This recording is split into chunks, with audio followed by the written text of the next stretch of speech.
Les acteurs de l'actualité sont sur RMC. Effectivement, tous les matins, les acteurs de l'actualité sont en direct avec nous. Jean-Claude Mailly, bonjour. Bonjour. Secrétaire général de Force ouvrière. Vous avez appris, comme nous, hier matin... vous l'avez appris comme nous, Jean-Claude Mailly, que le gel du salaire des fonctionnaires serait poursuivi en 2014. Oui, bien entendu. On avait une crainte en la matière, mais elle semble confirmée depuis hier et les fonctionnaires réagissent à juste titre. Ça voudrait dire 4 ans de gel des salaires dans la fonction publique. Si on n'appelle pas ça une politique d'austérité, je sais pas comment il faut l'appeler. Oui, ça provoque la colère de nombreux syndicats, la vôtre, j'imagine, hein, Jean-Claude Mailly, mais 1 point d'augmentation, 1%, ça coûte 800 millions d'euros au budget de l'État. Oui, mais bien entendu, vu le nombre de fonctionnaires, quand on multiplie, bien sûr, ça fait une masse. Mais il faut bien comprendre que ça participe à freiner la consommation, les fonctionnaires comme les autres. Dans beaucoup d'entreprises privées, on arrive à négocier plus ou moins les salaires. Là, ça fait 4 ans de suite, c'est inédit, que le salaire de fonctionnaires va être gelé. Ça veut dire que ça pèse sur le pouvoir d'achat, ça pèse sur la consommation, ça pèse sur leur pension demain, puisqu'il n'y a pas de cotisations qui seront versées supplémentaires. Donc ça fait beaucoup, et les fonctionnaires, à juste titre, considèrent qu'ils sont les dindons de la farce, si je puis m'exprimer. Oui, de premiers rassemblements sont prévus, mais vous n'y participez pas. Vous n'y participez pas.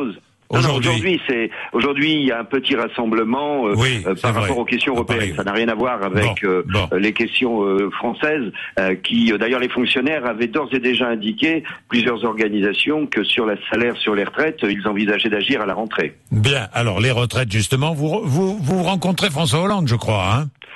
Nous rencontrons François Hollande aujourd'hui sur les questions européennes et demain, nous le rencontrons effectivement dans le cadre de la conférence sociale. Dans le cadre de la conférence sociale. Alors justement, dites-moi, elle s'engage difficilement, cette conférence sociale, Jean-Claude Mailly.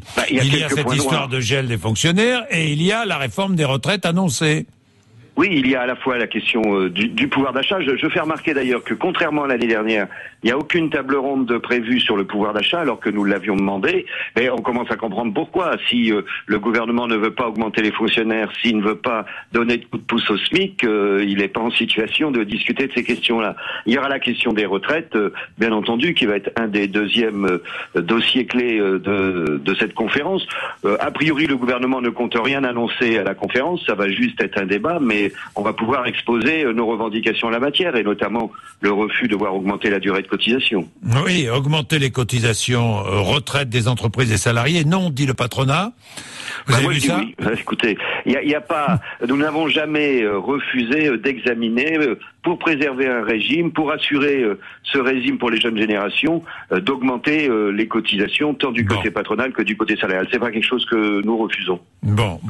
Et vous refusez tout, quoi, Jean-Claude? Non, enfin pas tout. Non, nous sommes prêts à accepter ce qui est un effort, une augmentation des cotisations. Oui. C'est un effort auquel nous sommes prêts à consentir.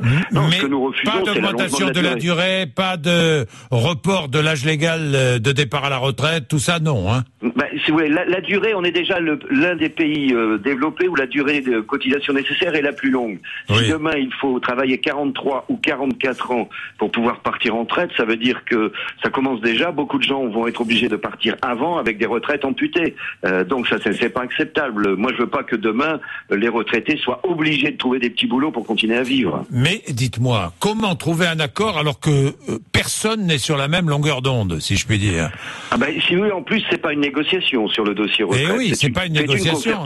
C'est l'État qui va décider. C'est l'État et le Parlement, puisque le Parlement, c'est une loi. Chacun prendra ses responsabilités. S'il s'engage sur certaines pistes du rapport Moreau qui ne nous conviennent pas, je l'ai indiqué, s'il faut mobiliser, nous mobiliserons. Moi, j'attends de voir effectivement ce que va proposer mobiliser, le gouvernement. Ça veut dire quoi, Jean-Claude Mailly? On verra à ce moment-là. Écoutez, ça peut être des manifestations, ça peut être des appels à la grève aussi. On se coordonnera avec les syndicats qui refuseront à partir de là. Et là, vous retrouverez les autres syndicats, unions syndicales éventuelles? Avec ceux qui refuseront les pistes proposées par le gouvernement, bien entendu. On n'avait jamais hésité à l'unité d'action quand on est d'accord. Le ton de la conférence sociale sera plus dur cette année? Sera plus dur que l'année dernière, oui, bien sûr. Bien sûr, puisqu'on va devoir exprimer, et on va le faire, nos revendications dans le domaine salarial, dans le domaine du pouvoir d'achat, dans l'avenir de la protection sociale. Ça fait quand même pas mal de points conflictuels, l'augmentation du chômage et la question de l'emploi. Il a fallu que nous insistions, nous et d'autres, pour que l'emploi fasse figure à la conférence sociale. On voit bien que l'explosion du chômage qui risque de continuer dans les mois à venir. Merci Jean-Claude Mailly. Merci.